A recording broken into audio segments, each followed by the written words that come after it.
So I did a group activity called Colombian Hypnosis, which comes from the kind of arsenal of games and activities that Augusto Boal developed as part of his Theater of the Oppressed method.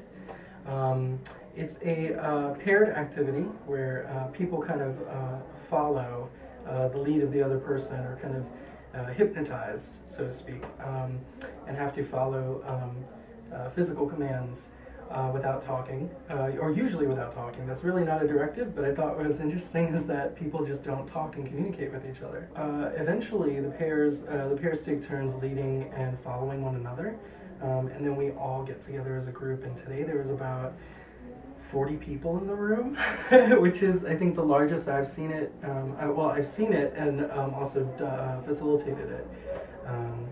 So 40 people, all connected in this kind of web, moving and shifting, taking commands from one another, which was pretty intense. You're supposed to be playing yourself. You're supposed to be inhabiting yourself and your own body, and the way that we carry ourselves and interact with other people physically says a lot about what we carry with us every day. And that can mean a lot of different things for different people. So I think part of the beauty of this exercise is for us to check in on that and to help open and unpack that and break it down. And I mean, this exercise can really be done over a day-long period if you really put it into its different segments and facilitate it accordingly. We only had about 45 minutes together, but I think what was most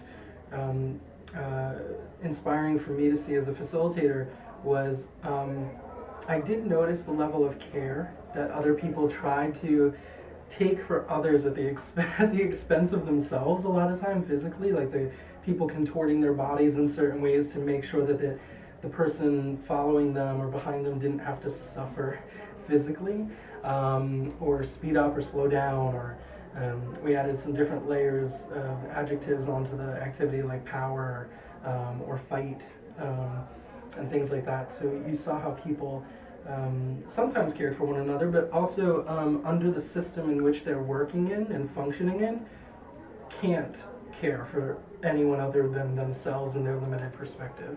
So I think it says a lot about it models society in a way, it models organizational culture in a way, groupthink, communities, especially since power in the activity is centrally located, how that power is dispersed and how it is exercised by people